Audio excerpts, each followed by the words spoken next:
Thank you guys, welcome to another series, Real People, Real Problem. Jadi hari ini kita tidak akan membahas saya bagian topik nutritional terapis. Kali ini kita dapat host nih, yang guest speaker bisa sharing berdasarkan pengalamannya sendiri. Jadi bukan teori ya guys. Cuman nanti kalau misalnya mau tahu lebih detail atau mau tanya-tanya bisa langsung japri atau ya lewat Instagram salah satu dari kita.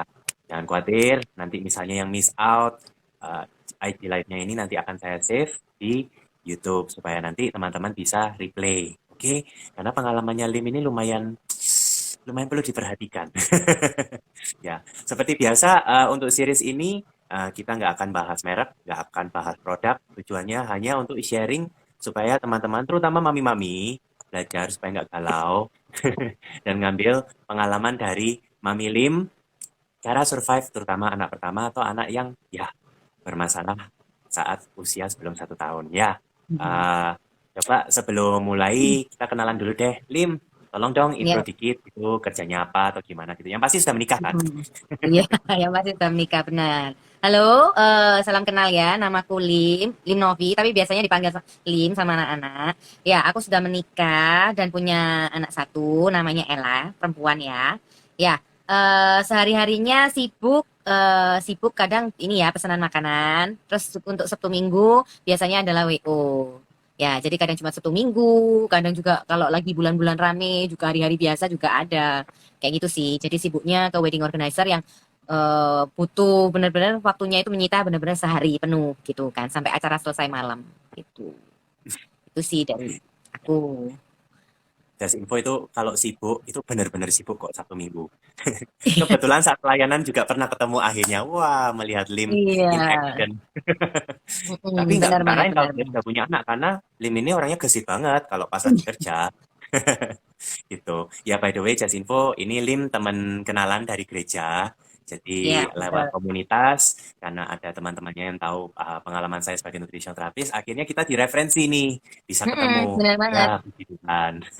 Iya, jadi bersyukurnya ya karena dipertemukan sih tanpa ya nggak disengaja sih benernya ya karena waktu itu di komunitas yang ada waktu di komunitas gereja itu kebetulan Ko David itu sebagai narasumber kan yang menjelaskan waktu itu tema pokoknya tentang kesehatan kayak gitu. Nah di situ langsung sih kayak aku wah, kok pas banget ya? Karena kan di komunitas saya kebetulan banyak sekali lagi yang anak-anaknya ini umurnya hampir sama gitu kan. Jadi ada beberapa anak dan umurnya hampir sama. Dan kebetulan waktu itu pemimpin komunitas saya mengundang Ko David untuk sharing tentang kesehatan kayak gitu kan di komunitas saya.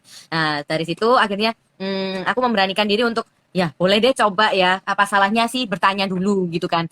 Bagaimana konsultasi dulu. Toh ya dari Ko David juga kan tidak yang memaksa untuk benar-benar oh ya harus ikut aku gini gitu kan. Jadi dan waktu itu juga aku kenalnya kan Ko David langsung terbuka ya, maksudnya cara penjelasannya, terus oh ya harus seperti ini seperti itu kayak gitu kan. Ya itu sih membuat akhirnya saya ya nggak apa-apa sih dicoba aja kayak gitu kan. Kembali lagi semuanya tentu demi anak gitu kan, demi demi anak pertama juga yang notabene juga kan nggak ngerti apa-apa juga kan, apalagi dengan mungkin soal kesehatan-kesehatan gitu. Tuh. Oke. Oh, saya lurusin ya. Hmm. Kalau pas di komunitas ini saya share tentang kesehatan itu bukan untuk promosi nutritional terapis. Pas itu memang Iya. saya share firman yang berhubungan dengan kesehatan. Just info. Ntar takutnya nanti saya lain kali dipanggil jadi pembicara nanti terus jelasin nutritional terapis. Oke, Jangan, oke. oke, oke. Karena komunitas beda ini saya share firman, oke. Hmm. Tuh. Cuman dulu Lim saat punya anak apa? Sesar atau alami gitu? Kebetulan saya sesar, Mm-mm. terus di mungkin belum belum ada sebulan kayaknya sempat itu anak saya itu keluar kayak merah-merah gitu ya. Pertama mikir Hmm. kan apa ini alergi atau apa. Kebetulan saya langsung kasih obat untuk kayak ruam ya, ya yang untuk iritasi gitu kan. Saya pikirnya itu waktu itu iritasi. Oke ya, dikasih gitu. Oh, hilang gitu kan. Oh ya sudah hilang gitu kan, puji Tuhan. Ternyata waktu umur 1 bulan ke dokter untuk check up seperti biasa dan vaksin kan. Nah, di situ barulah ketemu ternyata dokter langsung gini, loh ini alergi loh kayak gitu, anaknya alergi loh. Padahal aku belum sempat juga cerita kalau sempat keluar merah-merah karena kondisinya anakku tuh udah nggak keluar merah-merah kayak gitu. Dan ternyata dokter menjelaskan kalau Ella ini alerginya itu bukan alergi merah-merah, tapi alerginya itu yang dari dalam ya, dalam arti apa ngeluarin apa produksi riak apa ya, kayak apa ya, lendir Oke. berlebih gitu. Dan akhirnya Hmm. itu jadi kayak grog-grog gitu loh di dalam. Waduh, sempat yang aku akhirnya, waduh ya ini maksudnya yang mungkin alergi yang nggak nampak gitu kan. Kalau yang nampak, oh merah kelihatan ya sudah di stop makannya atau gimana. Ya kan, secara waktu itu posisi juga masih ASI kayak gitu, bukan sufor ya, masih ASI. Nah di situ sih, terus akhirnya ya akhirnya dikasih obat ya sama dokter secara medis gitu kan. Waktu itu belum ketemu Ko David juga kayak gitu. Ya wes, terus habis gitu ya minum tetap ya rajin minumin obat ya mau gimana lagi ya karena kan ya menurut apa kata dokter kayak gitu kan. Nah sampai akhirnya ketemu sama Ko David, terus waktu itu Ko David juga share tentang ada alergi-alerginya juga sih waktu itu aku ingetnya. Makanya akhirnya waktu Hmm. konsul-konsul tanya-tanya sama Ko David, ternyata ya itu Ko David ini nyaranin untuk memperbaiki nutrisi Hmm. kayak gitu. Cuman sebelum itu boleh tanya nggak dulu Mm-mm. alergi emang responnya sejauh apa? Cuman sebatas lendir itu atau ada efek Eh, lain?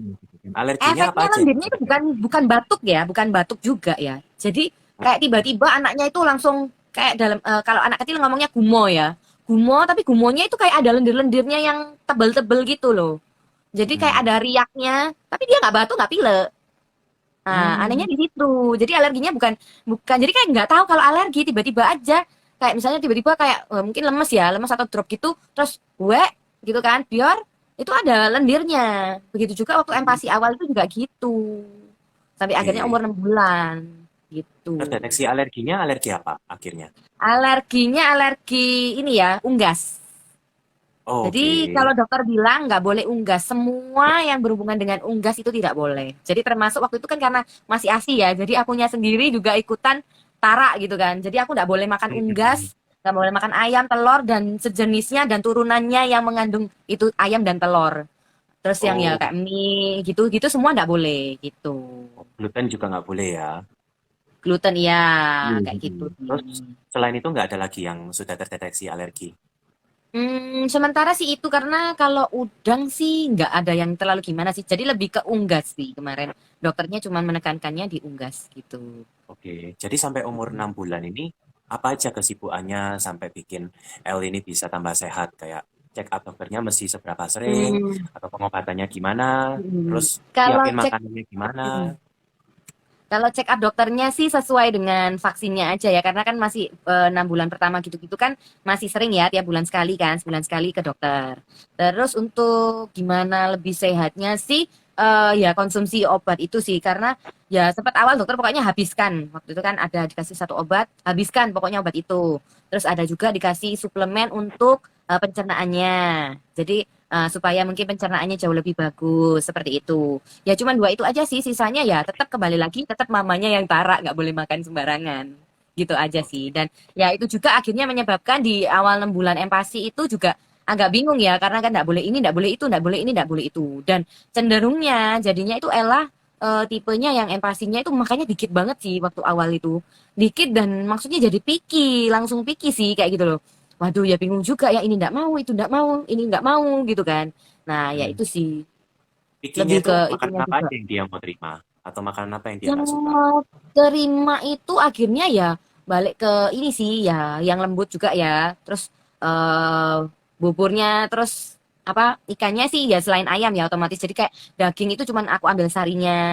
Terus habis gitu Oh. lebih ke salmon, tapi langsung dicampur. Tapi akhirnya mau beberapa menu itu aja dan itu diputar terus gitu loh. Karena kayak misalnya ada kayak bawang putihnya atau apa, nggak mau udahan. Terus yang Hmm. kayak mungkin baunya agak nggak enak, menurut dia nggak mau. Terus no, dan tipenya anak saya itu yang kalau udah no itu udah kayak orang silat kayak gitu kan ya Kayak anggapannya ya. ribet ya? Bener-bener sampai Ah, lempar, lempar piring gitu? nggak mau, iya, nggak lempar piring juga sih, tapi langsung sendoknya itu langsung ditampel-tampel gitu sih. Oke, Sampai kayak masih gitu sih. Dan manusiawi ya. makannya itu kalau mungkin kayak aku lihat orang normal lainnya ya, kayak waduh makanan sebelah ini banyak banget ya anaknya ya. Anakku mungkin kayak cuma seperempatnya atau seperlimanya Oh. gitu kan. Porsinya hanya waktu itu aku ingat itu cuman sekitar nggak sampai 40 mili loh waktu itu. Nah, Hmm. sedangkan orang-orang lain kan empasi langsung ya satu mangkuk gitu kan ya. Nah, sedangkan kita cuma 40 mili itu pun setengah jam lebih, bahkan hampir 1 jam kayak gitu, nggak naik-naik. Waktu hampir 2 bulan baru kayak naik sedikit 50, mentok itu di 60 mili gitu kan. Sempet ya yang Wah, sampai aduh gimana ya harus caranya ya harus kayak gimana. Aku kan secara secara jadi mama juga ya, apalagi belum ada pengalaman dan anak pertama gitu kan. Sempet yang ngerasa ya apa ya, aku takut gitu kan. Nutrisinya ini dapat nggak sih gitu loh. Untuk tumbuh kembangnya itu gimana gitu kan. Karena kan ya tahu sendiri ya, kalau misalnya anak kecil itu kan yang paling penting di 1.000 hari pertamanya. Betul ya? oh, Nah, di 3 tahun pertamanya itu. Nah, itu yang aku pegang sih. Maksudnya kalau aku mau biarin sih benernya bisa ya. Anggapannya ya tutup mata gitu kan ya. Ya sudah gitu ya bisa. Cuman aku nggak pengen gitu loh. Nanti dia ke depannya gimana gitu loh. Karena mungkin apa yang kita kita beri ke anak kita sekarang selagi anak kita kecil itu efeknya itu sampai nantinya gitu kan ya aku yang pegang itunya sih kayak gitu loh. Aku ya nggak mau dong nanti kalau anakku udah gede terus sakit-sakitan, gampang flu, gampang batuk, kayak gitu-gitu, daya tahan tubuhnya nggak kuat kayak gitu. Ya apalagi kan hmm, aku tahu juga anakku makanannya juga ya cuman beberapa kan menunya itu terus kayak gitu. Di situ akhirnya makanya aku kenapa akhirnya aku tanya-tanya juga ke Ko David itu waktu itu ya karena itu aku pengen anakku itu dapat nutrisi yang baik gitu loh. Bagaimana gitu. ya pas saat itu juga kan pertumbuhannya nggak ya di bawah grafik kan ya. Iya, betul. Secara bobot sih oke ya, kayak gitu. Eh, Menengah ke atas anggapannya masih baik. Tapi di saat itu anakku tuh apa ya perkembangannya itu tumbuh kembangnya itu agak kurang dari kayak giginya, belum Hmm, tumbuhnya itu telat. Terus habis gitu kayak mungkin duduknya, merangkaknya kayak gitu-gitu sih. Jadi kayak tumbuh kembangnya itu sedikit lebih lambat kayak gitu. Itu oke. sih sebelum sebelum sebelum waktu itu konsultasi sama Ko David gitu. Ya, ya, ya. Untungnya ini nggak keterusan ya sampai bertahun-tahun ya. Kalau nggak salah Yes, betul. hubungan sama saya pas umur berapa? 8 bulan ya. 8 bulan ingat saya, 8 bulan. Oke. Nah, just info guys, umur kalau baby di bawah 1 tahun itu sebisa mungkin jangan diresepkan apa-apa ya, jangan konsumsi apalagi yang sintetis atau obat-obat. Kecuali kalau memang dibutuhkan, jadi tolong konsultasi ke dokter supaya dapat treatment yang benar. Jadi untuk case-nya Ella ini ya karena dia umurnya masih di bawah 1 tahun dan saya ngelihat Hmm, makanannya picky seperti itu, ya untungnya maminya masih ada ASI masih betul. breastfeeding. Tapi memang ya kalau mami-mami kan ada yang ya khawatir ya kalau aduh asiku ini kurang apa enggak ya kebetulan Mm-mm. ya kalau Lim ini ya jumlahnya cukup lah bahasa halusnya Mm-mm. gitu. Jadi karena ASI itu makanan yang terbaik untuk baby ya saya pro ASI by the way. Mm-mm. Jadi ya kalau memang ASI sudah stop nggak bisa dan umurnya masih di bawah 1 tahun dikombin sama sufor nggak masalah ya supaya maminya juga nggak stres. Mm-mm. Cuman ya tetap ASI is the best, itu obat yang terbaik, sebisa mungkin jangan dikasih obat. Makanya saya Mm. fokusnya maminya saya sehatkan supaya ASINya juga top gitu. Jadi just info untuk Lim ini saya nggak kasih obat sama sekali, cuman saya lengkapi aja asupan nutrisi karena setelah melahirkan anak itu nutrisinya banyak habis. Jadi ASI maupun ya setelah melahirkan kan ya paling nggak 50% nutrisinya habis gitu. Jadi perlu dikembalikan nutrisinya supaya jangankan anaknya juga tapi maminya juga betul sehat. Kasihan tuh, Lim kan juga aktif. Sudah Mm-mm. menyusui, dia masih wedding organizer loh guys. Masih Masih open umur PO kayaknya lagi. dari baby umur 3 bulan kalau nggak salah saya terus Oh akhirnya my kembali God. kerja gitu. Cobaan hidupnya masih kurang ya, jadi memang mesti sibuk ya. Mm-mm. Gitu. Ya, ya. Ya itu guys, jadi hebatnya Lim ini, wah tenaganya dan stamina-nya itu jelas banget. Jadi tugas saya itu cuma membantu secara fondasi tubuh gitu. Jadi terakhir itu selain nutrisi, apalagi gitu, adjustment atau poin-poin yang Lim pelajari gitu selama di program.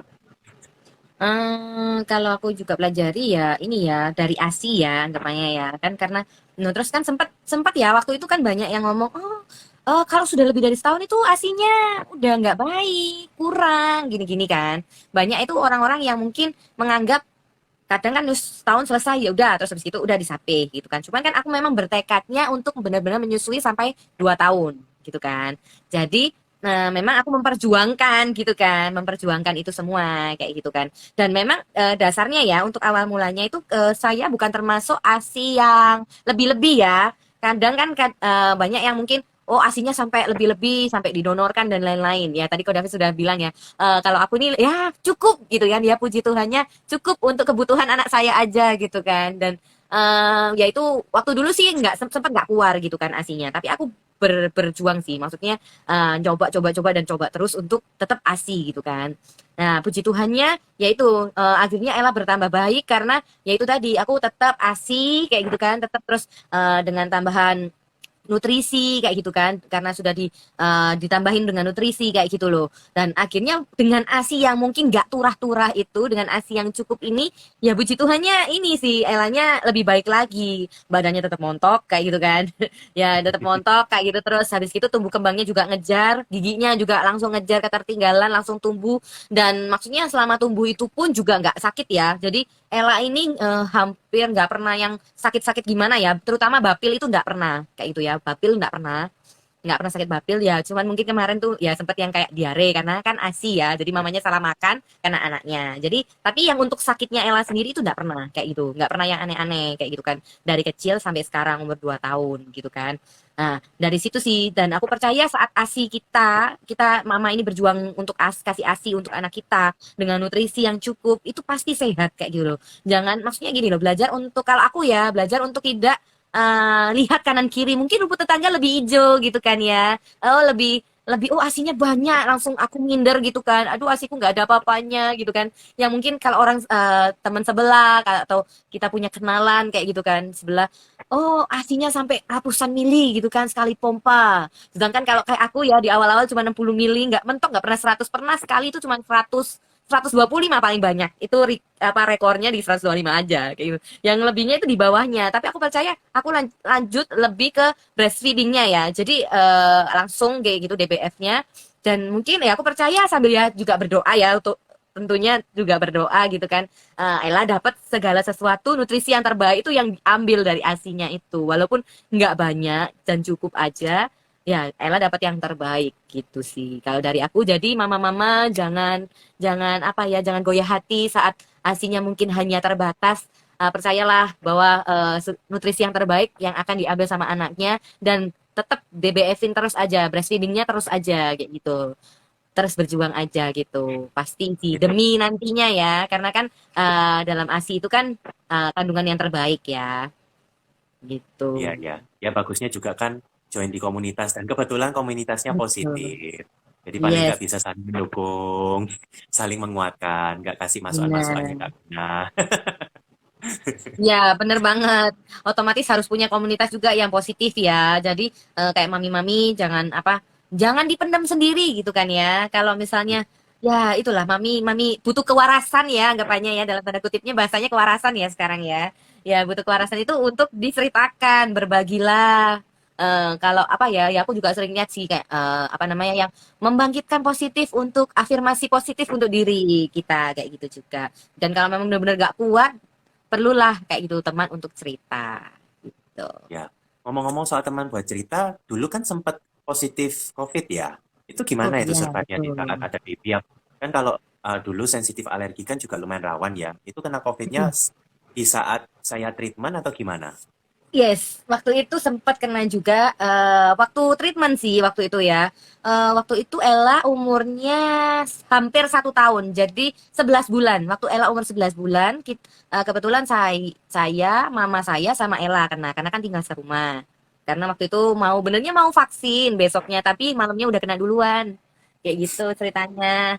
Jadi sempat yang ya kebetulan puji Tuhannya ya, karena kan dari treatment juga kemarin, nutrisi juga di apa dipenuhi juga ya. Jadi aku ini termasuk yang nggak parah ya, dalam arti kayak orang apa itu dulu ngomongnya kayak nggak ada gejala, tanpa gejala kayak gitu kan. Jadi cuman Hmm. yang agak sedikit pusing terus sama agak sedikit demam gitu aja sih kalau aku ya. Terus kebetulan Ella juga cuman panas sih, waktu itu panas. Terus batuk itu cuman yang tapi cuman jarang-jarang, seharian penuh itu paling nggak sampai 5 kali gitu kan. Batuk itu paling cuman malam, kayak orang, jadi kayak orang keselak gitu loh. Gitu gitu Hmm. aja kayak gitu. Terus sama pilek itu pun cuman waktu mungkin dia bersin hacing gitu, terus dia agak ada melernya sedikit, tapi nggak flu yang sampai dia buntu dan lain-lain, nggak sih, puji Tuhannya itu, karena dia kan juga ya masih ASI, karena ya mau nggak mau kan dia tetap ASI. kayak gitu kan, tetap ASI, terus habis itu tetap treatment sama Ko David juga waktu itu. Jadi ya puji Tuhannya survive sih, cuman beberapa beberapa 2 hari kalau nggak salah, 2 3 hari udah biasa sih, makanya juga udah biasa. Makanya tetap sih sempat awal aja 1 hari itu susah makannya, tapi setelah itu besoknya udah biasa kayak gitu. Itu sih Amin. survive-nya di situ. Buat mami-mami memang kalau lihat anak nggak doyan makan kan sedih gitu ya. Iya, benar banget, benar banget. Mm-mm. Nah, selama ini sudah di treatment kan paling nggak sudah banyak yang dipelajarin ya. Jadi sekarang Mm-mm. positifnya setelah lolos dari ya masa-masa kelam, itu udah berapa bulan itu? Kan dulu dari umur 8 bulan, sekarang udah umur berapa? 8 bulan, sekarang 24 bulan. Oh, Berarti 6 bulan. Oh, hampir setahun setengah lah ya mungkin ya kok. iya Setahun ya. lebih. Wah, nggak sadar Setahun, ya. setahun. Iya, nggak kerasa sih lebih tepatnya. Mm-mm. Gitu sih. Kalau sekarang Gitu. kondisi Ella gimana? Kondisinya Ella sekarang puji Tuhannya udah lumayan ini ya, mau terima beberapa makanan-makanan lain gitu kan. Gitu. Terus habis gitu untuk kesehatan otomatis ya masih sehat-sehat aja sampai sekarang. Tapi Motorik sudah lepas ASI sensorinya, ya. Ya. motorik sensorinya gitu. Oh, untuk motorik sensorinya udah oke juga kayak gitu kan. Cepat ngafalin apa ya? Kalau apa? Ko David kapan hari bilang kayak apa? Motorik halusnya itu lebih berkembangnya lebih cepat. Kayak hafal apa kalau udah sekali diajarin, sekali lihat apa, taruh di mana, kayak gitu-gitu sudah hafal banget kayak gitu. Itu Hmm. sih kalau dari Ella sekarang, terus makannya jauh lebih cepat sih sekarang, porsinya juga udah lebih bertambah banyak, tapi mungkin ya kalau dibandingkan lagi ya, kalau balik lagi kalau lihat tetangga pasti kan ya berbeda. Jadi benar-benar percayalah bahwa apa ya, anak kita itu spesial kayak gitu loh. Kalau Tuhan kasih ya itu benar-benar spesial, dan itu nggak bisa kita bandingkan dengan anak-anak orang lain. Ya kalau buat mami-mami sih kayak ya belajar untuk punya telinga yang kuat aja sih kayak gitu, telinga yang kuat aja kayak gitu kan, ya biasa ya, ya netizen ibu-ibu kan, ya yang gini Mm-mm. yang gitu kayak gitu loh ya. Tapi yakinlah satu hal, ya kamu harus yakin dengan anakmu, kamu harus yakin dengan dirimu sendiri kayak gitu loh, karena yang tahu anak kita itu ya kita sendiri sebagai mamanya yang 24 jam sama dia kayak gitu kan. Ya mungkin orang boleh berpendapat, boleh ngomong kayak gitu, cuman ya kita percaya mereka ngomong juga yang mungkin baik buat kita, tapi tetap keputusannya adalah di kita sebagai mamanya. Kayak gitu sih. Ya, jadi info ya, mentang-mentang karena keputusan di tangannya mamanya. Kalau selama treatment, tolong jangan tergoda dengan yang lain-lain. Iya. Misalnya nggak yang namanya ini kan recovery secara natural. Badannya baby itu di usia dini nggak bisa kita dikte atau micromanage suruh cepat gitu. Karena pertumbuhan tiap baby itu beda. Ada yang perlu waktu ekstra, ada yang bisa lebih kilat. Kan kita tidak tahu sejauh mana kerusakan yang sudah terjadi. Kesannya cuma alergi, tapi karena mengganggu di pola makan, otomatis mengganggu di pola tidur, otomatis mengganggu di tumbuh Hmm. kembang. Itu ada domino efeknya, guys. Belum lagi kalau dulu sudah dikasih obat dokter, rata-rata yang sintetis tuh ya merusak enzim pencernaan dan otomatis tambah malnutrisi lagi. Jadi Hmm. untuk mami-mami tolong jangan terlalu micromanage ya. Kalau memang progresnya nggak secepat yang kau harapkan, ya Ya. bersabarlah. Kayak seperti Lim ini kan juga kita sudah terapi ini sudah lebih dari 1 tahun Hmm. gitu. Cuman untungnya karena dia lanjut terus, kan sayang sekali kalau sudah 90% jalan tinggal dikit, andanya kreatif, nggak sabar, terus ambil keputusan yang lain, akhirnya mulai lagi dari nol. Kan sayang banget. 1.000 hari pertamanya baby itu sangat-sangat-sangat penting. Kan apalagi beberapa anak-anak tuh kalau tidak di handle di saat-saat awal itu, ya tumbuh kembangnya selanjutnya bahkan nanti bayar harganya sampai remaja, bahkan sampai besar. Bisa muncul alergi baru lagi, bisa autoimun, bisa macam-macam gitu loh guys. Jadi sebagai mami kalau anda hands on ke baby, tolong ya, benar-benar tanggung jawab, dijaga anaknya. Panic attack itu normal ya, tapi Hmm. jangan ambil keputusan saat panik. Oke? Kalau dari kita doa dulu, baru ambil keputusan. Atau Betul. konseling. Betul banget, betul. Ngobrol Ya, dulu nggak ya. apa-apa loh, kayak gitu kan ya. Ya, anyway ya, saya bersyukur dari Lim ini karena dia orangnya tekun, handle anaknya sendiri, hands on. Akhirnya dia ya bisa menginspire mami-mami lain gitu. Sempat ada teman yang sama-sama satu gereja juga kan case-nya lebih parah lagi Iya, gitu. Nggak betul. bisa, paling nggak terbantu gitu loh kan ya. Ya, kalau masih kecil, terlalu banyak treatment dokter kan ya, sebagai orang tua kan kita nggak mentolong, nggak tega gitu loh. Nggak tega ngelihat babynya, juga nggak tega lihat biayanya. Betul banget. Lim kan sibuk banget gitu. Bayangin pas Sabtu Minggu anaknya sakit gitu antara wedding organizer atau nganterin anak ke sekolah. Anak, Ayo. jelas Aduh, anak dong. iya kan? Pasti ke Iya anak. betul Dan banget. kalau anak sakit-sakitan juga ribet. Belum lagi nyiapin makanan buat mami kan tiap hari mikirin menu makanan kan setengah mati. Apalagi kalau Hmm, sudah disiapin nggak dimakan, itu hatinya hmm. hancur berkeping-keping. Sesuatu. Ya, ya anyway ya thank you Lim sudah sharing Ya. gitu. Paling nggak semoga mami-mami lain juga bisa belajar bahwa ya punya anak itu nggak harus ditanggung sendiri. Tapi tetap ya, Lim ini nggak cuma Hmm, nutrisi loh ya yang dia handle. Dia juga ada checklist lain, misalnya minum airnya cukup, olahraga. Ada beberapa hmm, makanan yang memang nggak boleh dimakan karena itu bisa men-trigger alergi anak. Ya, hmm. terus juga ada kebiasaan misalnya jam makan gitu ya, wedding organizer kan Ya. kacau gitu. Jadi dia benar-benar mengusahakan makannya sebisa mungkin on time gitu. Karena itu Hmm, ngefek kalau telat makan terus badannya stres itu ngefek di kualitas ASI nanti. hmm. Tuh, ya. Nah, mungkin untuk kata-kata terakhir ada masukan nggak dari Lim buat mami-mami di luaran sana? Ya itu tadi sih ya yang pasti kalau misalnya merasa benar-benar sampai di titik desperate ya aduh udah bingung gimana sama anak sama mungkin ya harus nggak tahu harus berbuat apa kayak gitu loh.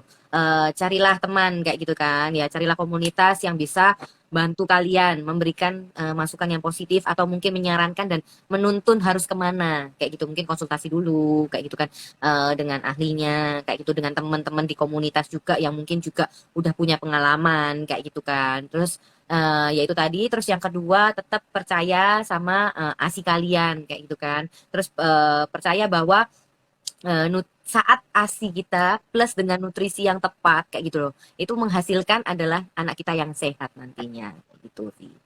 Dan percaya apa yang mungkin kita usahakan sekarang mungkin terlihat ngoyoh dan memang harus dibelani kayak gitu kan setiap harinya rajin kasih kita nutrisi tambahan kayak gitu-gitu sih.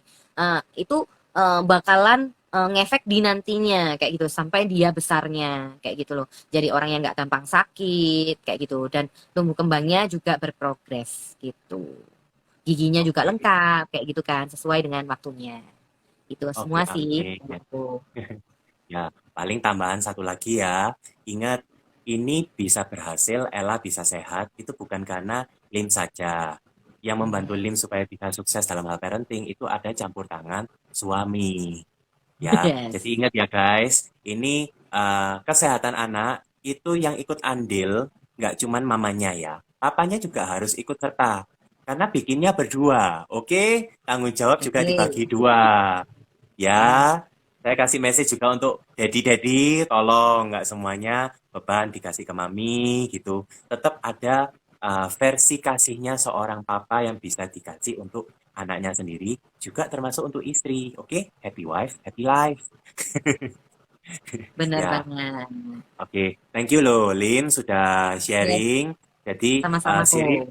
Real People, Real Problem, saya tutup dulu. Jadi next time, jika ada teman-teman yang mau request topik tertentu, ya nanti kita akan rilis lagi series selanjutnya. Oke? Ya, kita Oke. tutup dulu. Thank you for your time, Lim. Thank Oke? you. Oke, see Oke, you. bye-bye.